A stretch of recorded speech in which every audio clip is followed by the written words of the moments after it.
सिद्धार्थ कथा, सुनो सुनो सिद्धार्थ कथा।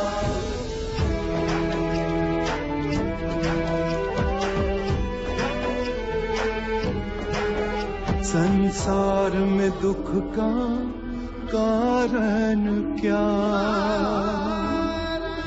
संताप शोक का निवारण क्या। संसार में दुख का कारण क्या, संताप शोक का निवारण क्या। इस खोज में सब कुछ त्याग दिया, हर वैभव से वैराग लिया। वो सृष्टि से संयुक्त हुए, सिद्धार्थ से गौतम बुद्ध हुए।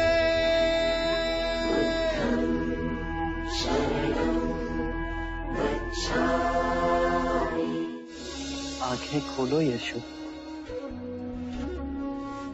जहां मैं तुम्हें छोड़कर गया था वहीं तुमसे मिलने आया हूं।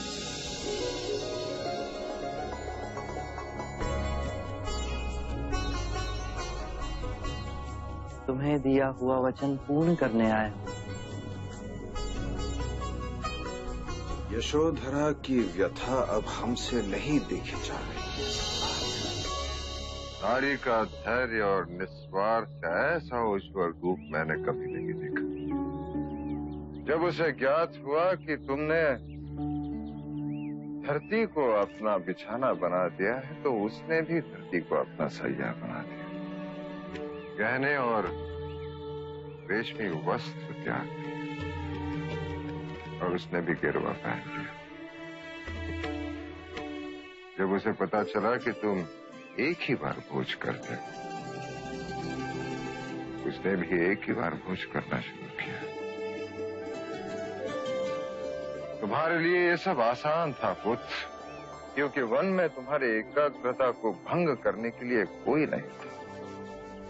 परंतु यशोधरा इसी संसार में, इसी वैभव में, इसी ऐश्वर्य में ये सब कर पाई।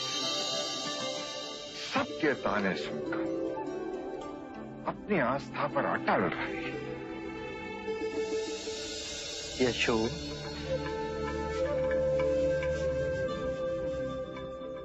आप तो मुझे गोपा कहकर पुकारते थे।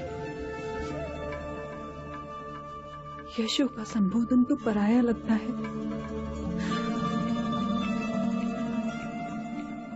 आप आएंगे विश्वास में मैंने इन 7 वर्षों में प्रत्येक क्षण आपकी प्रतीक्षा में काटे। 7 वर्ष नहीं यशो, कई जन्म लगे, कई जन्म। तब मुझे संबोधि प्राप्त हुई। मेरे हृदय में बिल्कुल भी शंका न उठी। आप में वो सारे गुण थे जो आपको बौद्धिस्तुव बनाते। आइए,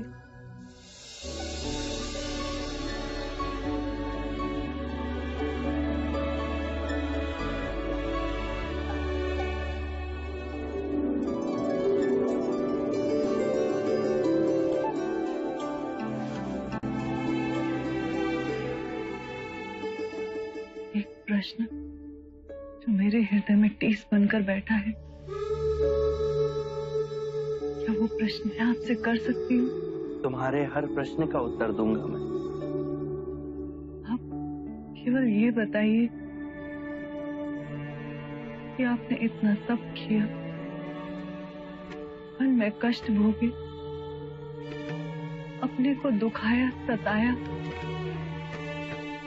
तो ये बताइए कि आप यहाँ इसी संसार में रहकर संबोधि का मार्ग नहीं पा सकते थे? मैं आपके मार्ग में बाधक नहीं बनती। यशो, नारी हर बंधनों के बीच रहकर भी मुक्ति पा लेती है, पर नारी हृदय और पुरुष हृदय के भेद को भी समझना होगा। आकाश से वर्षा तब तक नहीं होती जब तक सूर्य की उग्रता से जल भाप ना बन जाए। मुझे संसार से विमुख होना ही था, तब से इस शरीर को जलाना ही था, अपने अंतर की मारा को पराजित करना ही था, और अपने अंतर के मारा से संघर्ष केवल एकांत में ही हो सकता था। उसे पराजित करना मेरे जीवन और मरण का प्रश्न था, और अपने अंतर के मारा से मुक्ति पर मुझे संबोधि का मार्ग प्राप्त हुआ। ये परम ज्ञान अब केवल मेरा नहीं, जन जन का है। अर्थात अब आप मेरे और राहुल के सौभाग्य में नहीं। यशो, यदि तुम दोनों का ही दुख दूर करूं, तो इस संसार की असंख्य पीड़ित आत्माओं का क्या होगा? ये सारा संसार ही मेरा हो चला है।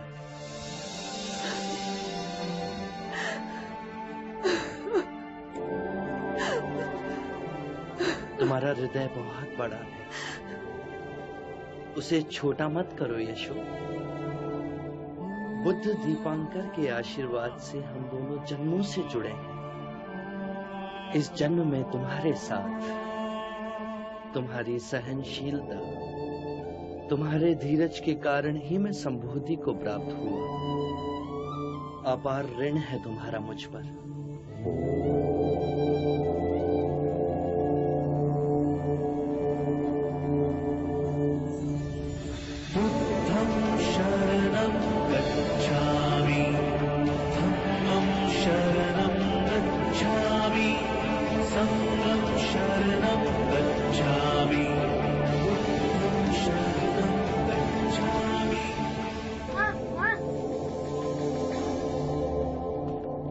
पिताजी, दादा महाराज आपकी भोजन पे प्रतीक्षा कर रहे हैं।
बस इतना ही।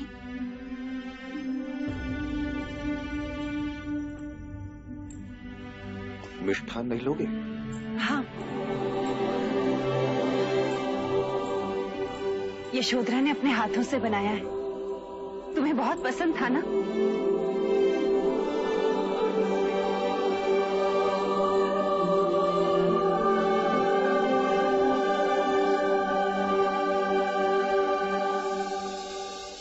संन्यास मनुष्य से क्या क्या करवा देता है। किसी को तो अपनी सारी प्रिय वस्तुओं तक को त्याग।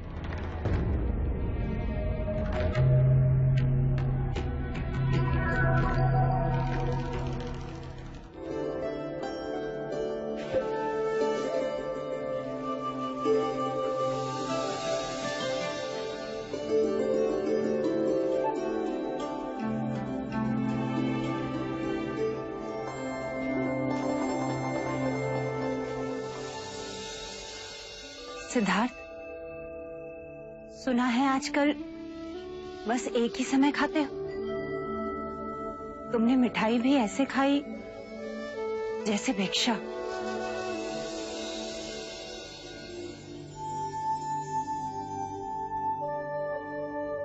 मैं भिक्षा भी ऐसे ग्रहण करता हूं जैसे मिष्ठान। मां, यदि भोजन पूर्ण ध्यान पूर्वक करें तो भिक्षा और मिष्ठान का अंतर समाप्त हो जाता है। अरे सत्य तो कहा, भिक्षा से मांगी हुई चीजों में रुचि अरुचि कैसी? बस सत्य भाव से खाना चाहिए। जय सिद्धार्थ, जय सिद्धार्थ, आप आ गए। नंद, चरण स्पर्श करो। अब ये केवल तुम्हारे ज्येष्ठ नहीं, बुद्ध भी।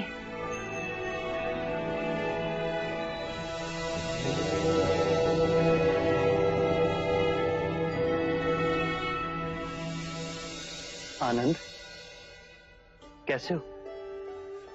सिद्धार्थ, अब हमें भी तुम्हें बुद्ध कहने का प्रयास करना होगा। काल का चक्र देखो, अब तुम हमारे होकर भी हमारे नहीं। मैं इस मार्ग पर चल सका, उसके लिए मैं इस परिवार की 3 स्त्रियों का बहुत आभारी हूं। मां, आपने कष्ट, त्याग सब किया। अपने ममता की शीतल छाया का आंचल मेरे सिर पर रखा। इस मार्ग पे आपका आशीर्वाद हमेशा मेरे साथ था। बहुत बहुत आभार।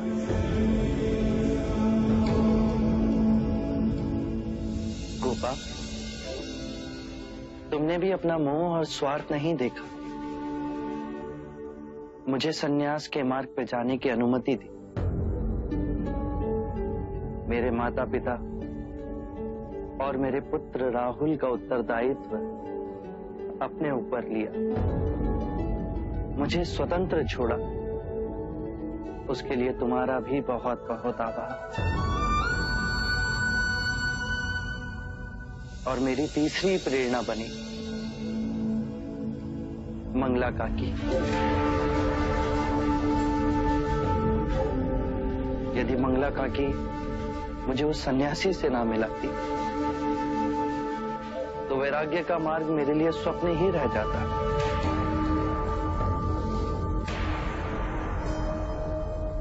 मंगला काकी ने मुझे वास्तविक संसार दिखाया, जो दुख और पीड़ा से भरा है। और उन्हीं के कारण मेरे हृदय में प्रश्न उठे,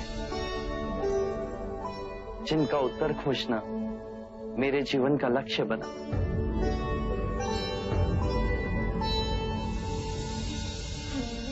मंगला काकी, जिस तरह आपने मेरा ध्यान रखा, उसी तरह आप मेरे पुत्र राहुल का भी ध्यान रखेंगी।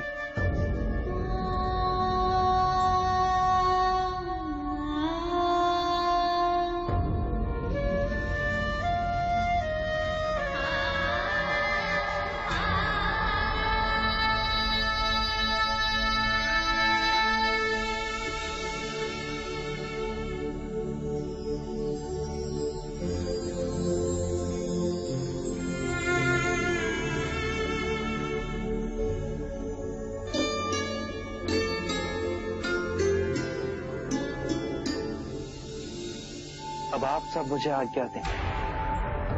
मुझे निगरोध वन की ओर प्रस्थान करना है।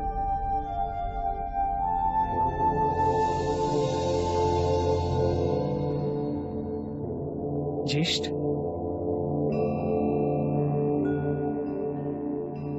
क्या हम आपके साथ निगरोध वन में रह सकते हैं?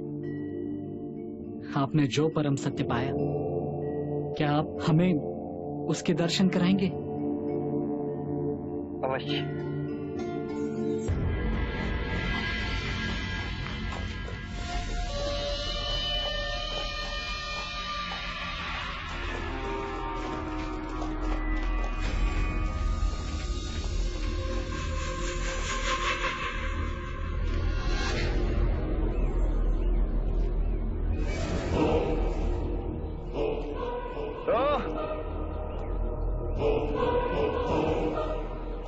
7 वर्षों के पश्चात ये पाया तुमने, हाँ?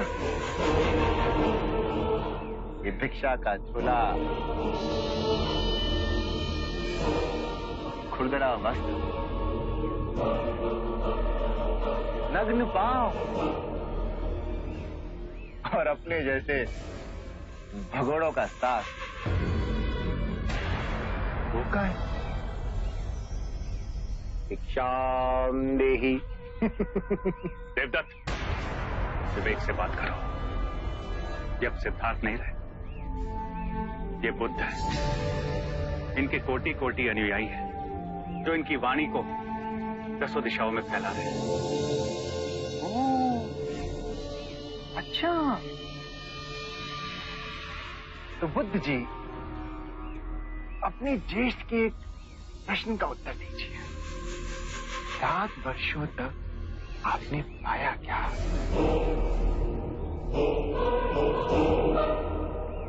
शांति। शांति? शांति की बात तो वो करते हैं जो तलवार की धार से इसे जीत नहीं सकते।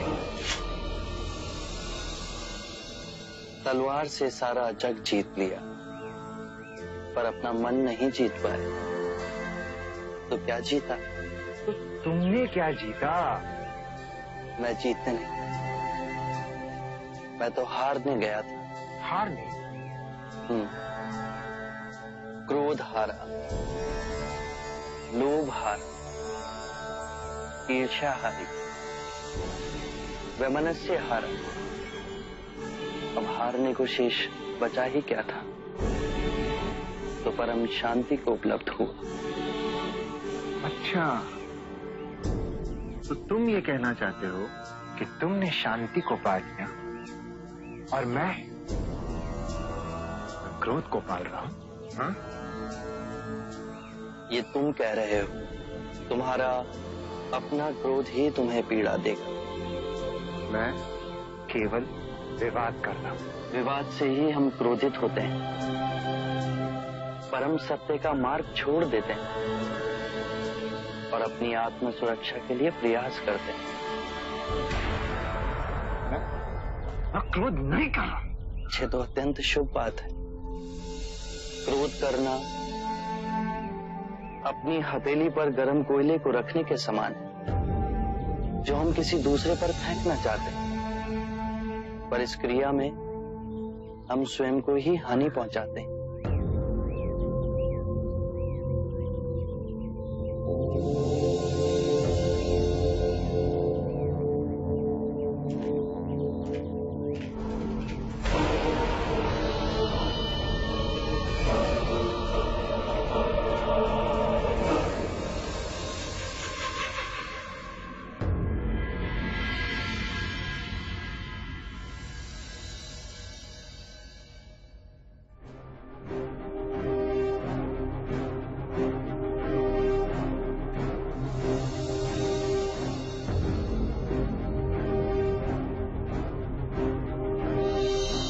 आपको देने के लिए इसके सिवा और कुछ नहीं।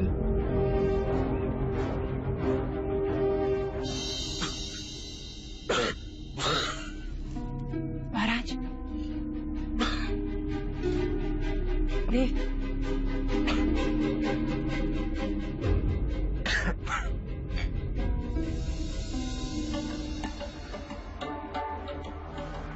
अब आप विश्राम कीजिए।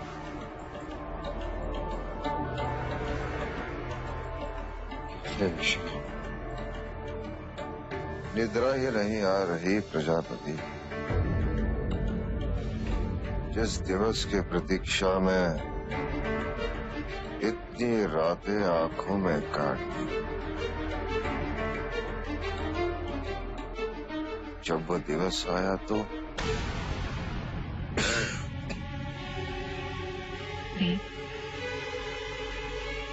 मैंने सिद्धार्थ को जन्म नहीं दिया,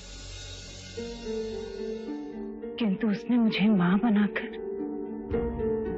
धन्य कर दिया। आज मेरा पुत्र एक निर्धन की झोपड़ी में भिक्षा मांग रहा था। उसी राज्य में भिक्षा मांग रहा था जिस राज्य का वो सम्राट है, स्वामी है। परंतु उस भिक्षुक के चेहरे पे करोड़ों सूर्य का तेज नहीं देखा आपने? यही कार्य वो राजा बनकर भी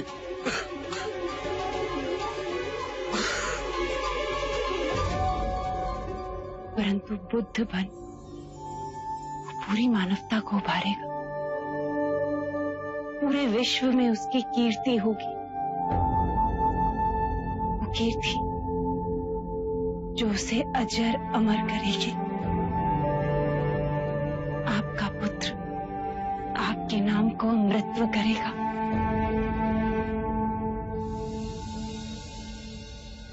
माँ, मेरे पिताजी जैसा कोई नहीं। इस पूरे कपिल वस्तु में वो सबसे भिन्न है। वो कैसे? राजमहल वालों जैसे नहीं है वो। ना कीमती वस्त्र, ना तलवार, ना करके चलना, और वो उन सबसे अधिक शक्तिशाली है। हाँ, वो सबसे अधिक शक्तिशाली है। जानते हो क्यों? क्योंकि तुम्हारे पिताजी ने स्वयं को जीत लिया।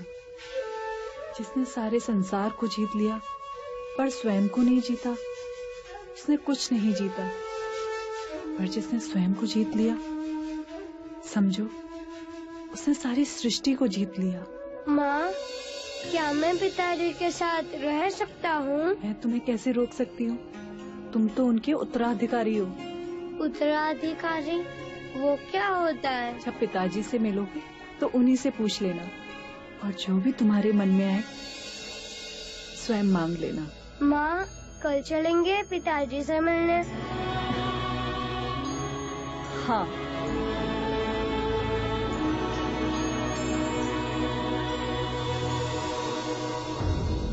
आज तक सिद्धार्थ को मैंने तिरस्कार और घृणा के सिवा कुछ भी नहीं दिया।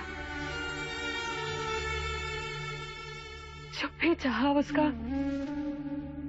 बुरा ही चाहा मैंने, सदैव बुरा चाहा।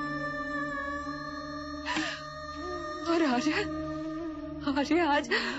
आज उसी सिद्धार्थ ने सबके सामने मेरी तुलना प्रजापति और यशोधरा से की। आर्य,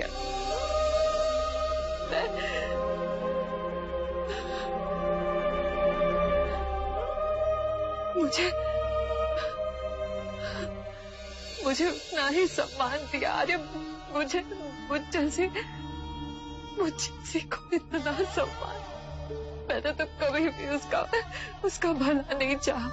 हमेशा उसका अशुभ ही चाहा है। और सिद्धार्थ ने कहा कि उसके सफलता का यश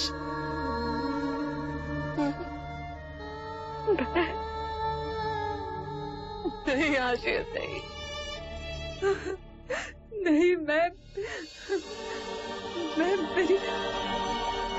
मेरी अंतरात्मा मुझे कोस रही है। मैं क्या करूं आर्य? मैं घृणा और दुख से भर गया है मेरा मन।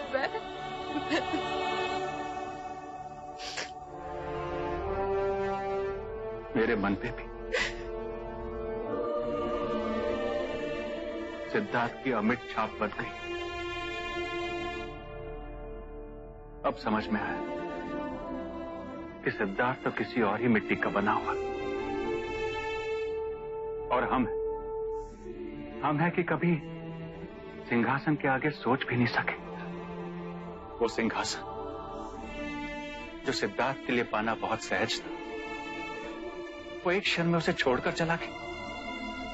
हम इतनी सी भी बात समझ नहीं पाए मंगला, और पाप पे पाप करते रहे।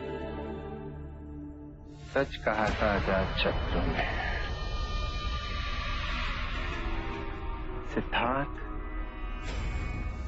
सम्मोहन की विद्या सीख कर आया है। देखो, मेरे माता पिता को देखो, कैसे दुख में मुंह लटकाए ग्लानि में डूबे बैठे हैं।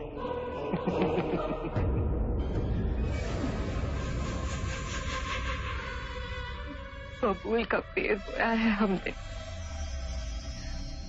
फल की अपेक्षा कैसे करें हम? आए हैं आप लोग, आए हैं आप लोग। जब सिद्धार्थ को जड़ से उखाड़ के फेंकने का समय आया है, तो आप लोग शस्त्र डाल के बैठे हैं। पुत्र, तुम चाहो तो सिद्धार्थ से कुछ सीख सकते हैं। नहीं, मुझ पे उसका सम्मोहन नहीं चलेगा। कपिलवस्तु के सिंहासन को पाने के लिए मैं अपना पहला पग बढ़ा चुका हूं, और मैं अब पलटने वाला नहीं हूं।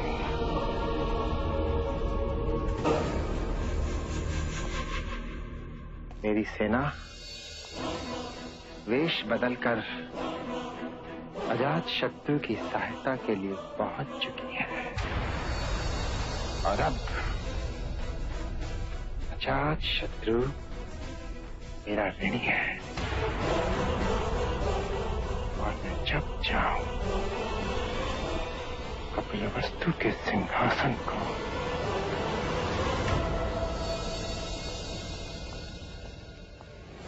घेर लो महल को चारों ओर से, महाराज बिंबिसार को बंदी बना हमारे सामने लाया जाए। फैल जाओ महल के कोने कोने में और ढूंढ निकालो महाराज को।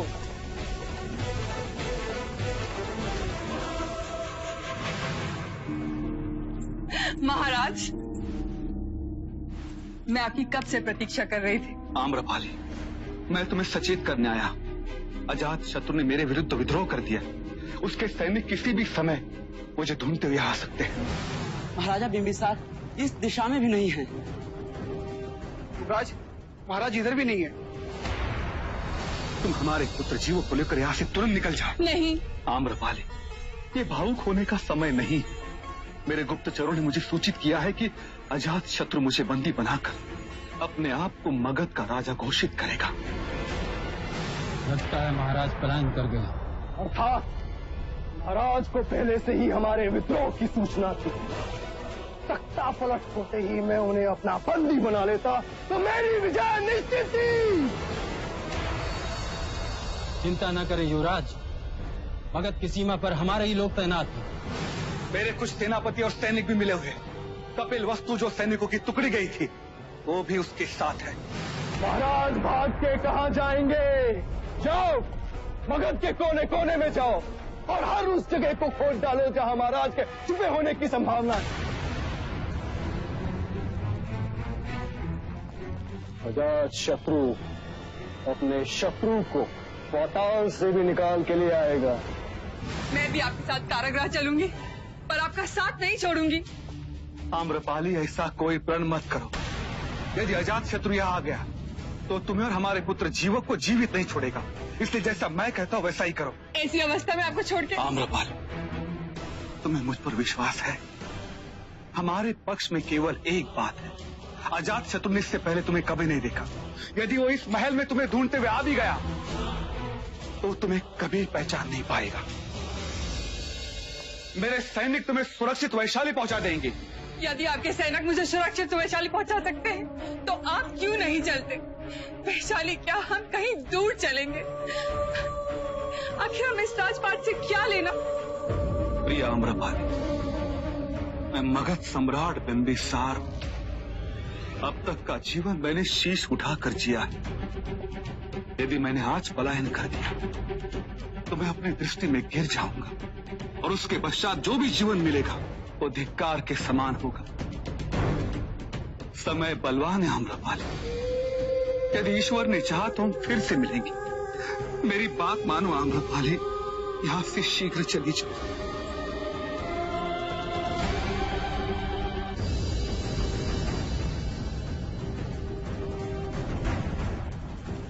युवराज, हमने मगध का कोना कोना छान मारा, महाराज कहीं नहीं मिले। प्यासी थी मेरी तलवार महाराज के रक्त की। तुम महाराज कायर ही निकले। मेरा सामना तो करते। मगध नरेश बिंबिसार कायर नहीं है। पितृघात के प्यासे आंखें खोल और देख कौन आया है।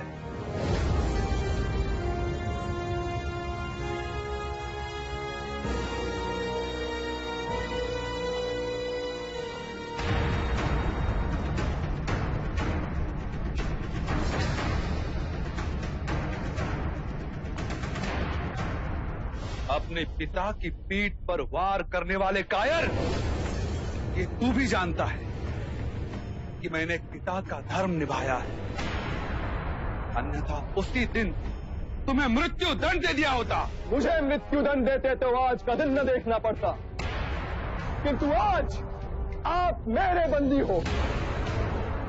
हाथ जोड़ के अपने जीवन की प्रार्थना करेंगे या शूरवीर होने का ढोंग करेंगे, ये निश्चय मैं आप पे छोड़ता हूं। अजात शत्रु, मुझे तुम पर दया आती। तुमने मुझे बंदी बनाया, मैं स्वयं चलकर तुम्हारे पास आया हूं। बुद्ध का अनुयायी बनने के बाद मैंने अपने मन के हर भय पर विजय पा ली है। ना मुझे महल ललचा सकता है, ना ही मुझे कारागृह का कोई भय लगता है। लोहे की हथकड़ियों में बंदी बना लो। अब बुद्ध का पाठ आप कारागृह में ही पढ़ेंगे।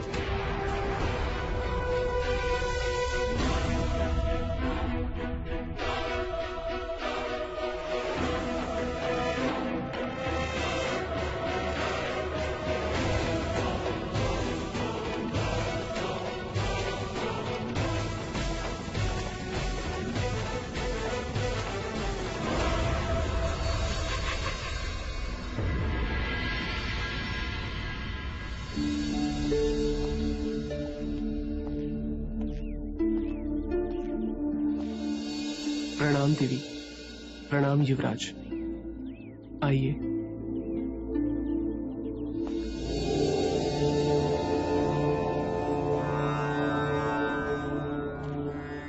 पिताजी, पिताजी।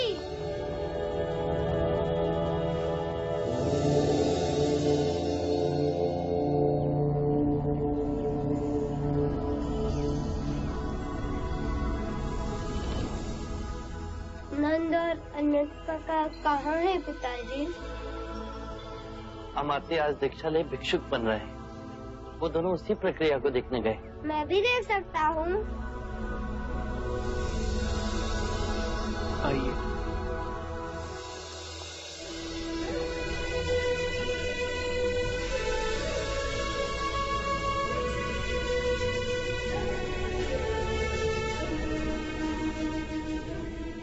यशो,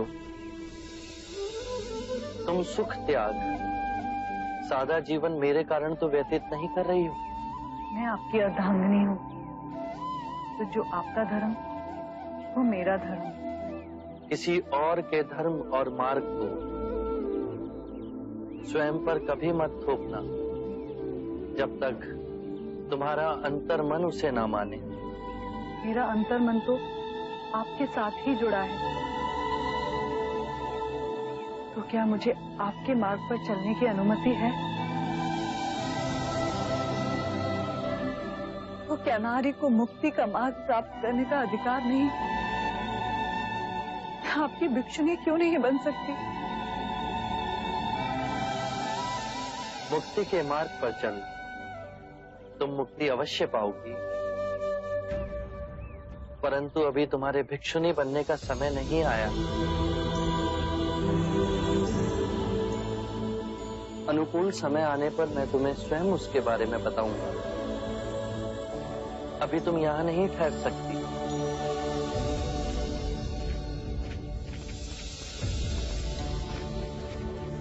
क्या मैं आपके साथ रह सकता हूँ? मैं जानता था आप मुझे अनुमति दे देंगे। मैं आपका उत्तराधिकारी जो हूँ। अवश्य, सही समय आने पर मैं तुम्हें तुम्हारा उत्तराधिकार अवश्य दूंगा।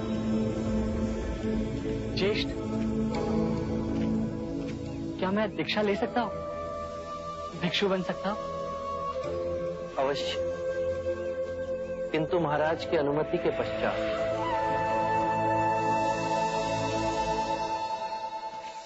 नंद में संकल्प शक्ति का अभाव है, जो जीवन के किसी भी निर्णय को लेने के लिए आवश्यक है, चाहे वो राजा बने या भिक्षु।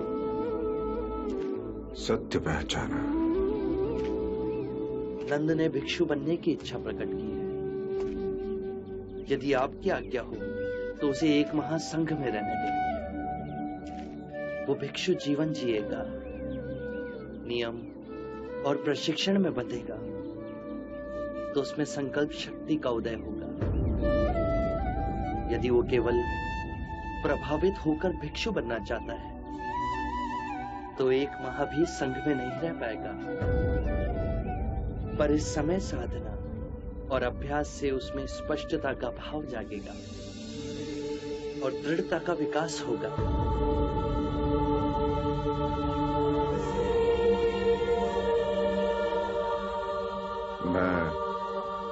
मैं तुम्हें अनुमति देता हूं। एक बात और पिताजी, मेरा यहां से प्रस्थान का समय हो गया। अगले सप्ताह मैं कौशल की ओर प्रस्थान करूंगा। अब व्यथित ना हो पिताजी, मैं पुनः कपिलवस्तु लौट कर आऊंगा। एक अनुरोध है तुमसे पुत्र।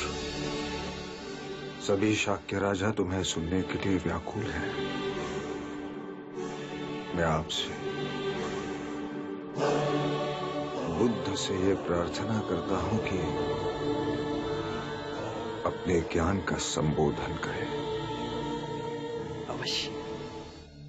बुद्धं शरणं गच्छामि, धम्मं शरणं गच्छामि, धम्मं शरणं गच्छामि, संघं शरणं गच्छामि, संघं शरणं गच्छामि।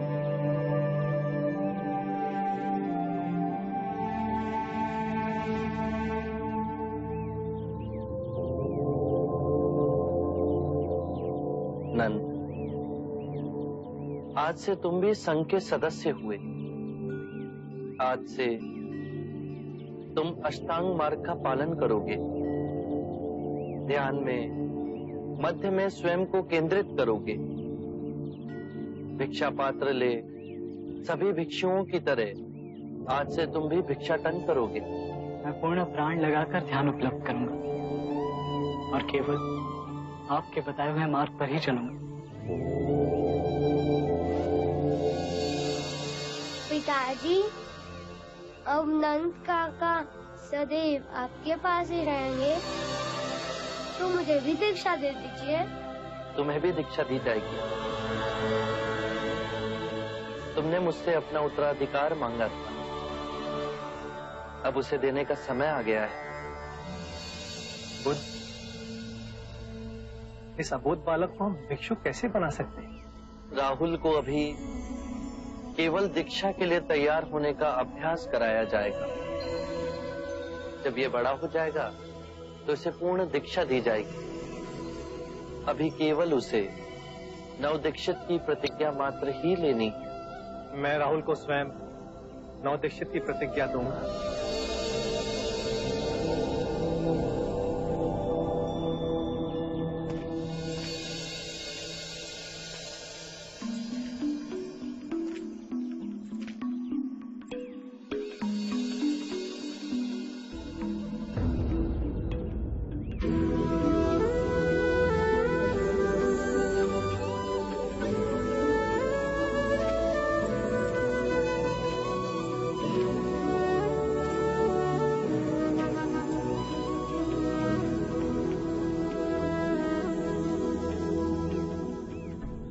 तुमने क्या किया पुत्र?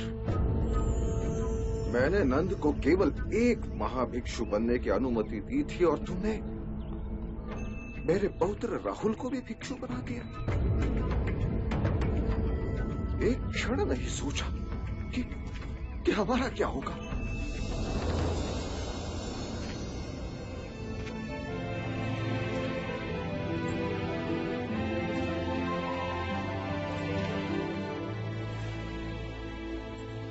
जब तुम सन्यासी बनकर घर त्याग कर चले गए। मैंने अतः वेदना और कष्टों में दिन काटे। तुम तो सर्वज्ञानी हो, मेरे जैसे साधारण व्यक्ति का दुख तुम अवश्य भाप लोगे। मैं संसारिक हूं, मेरे लिए पिता, दादा, पौत्र सब रिश्तों का महत्व है। एक विनती है तुमसे, भविष्य में किसी अबोध को दीक्षा देने से पूर्व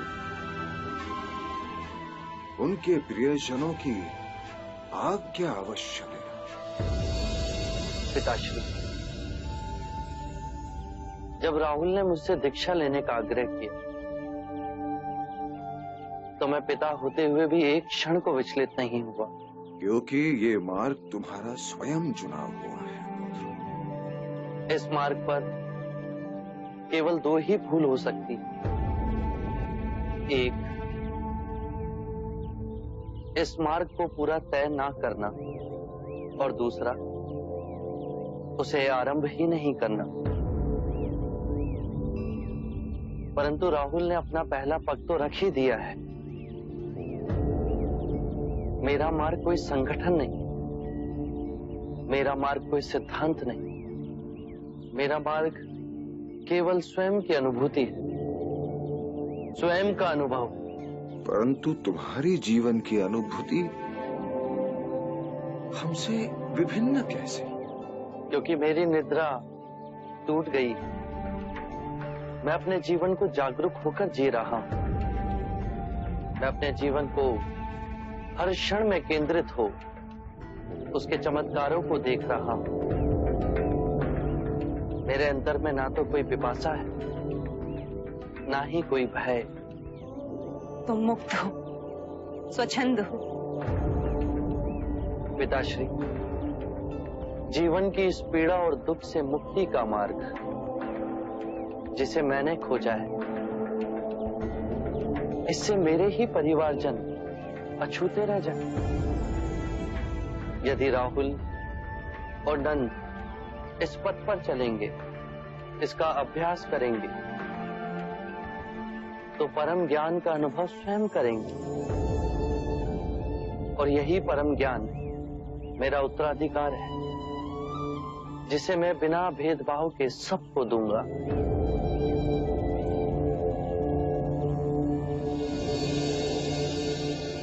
आरंभ हो गई निर्वाण प्रथा, सुनो सुनो ये बुद्ध कथा। सत्य के मार्ग पर चलते हुए दो भूल हो सकती है। पहला, पूरा रास्ता तय ना करना, और दूसरा, उसे आरंभ ही ना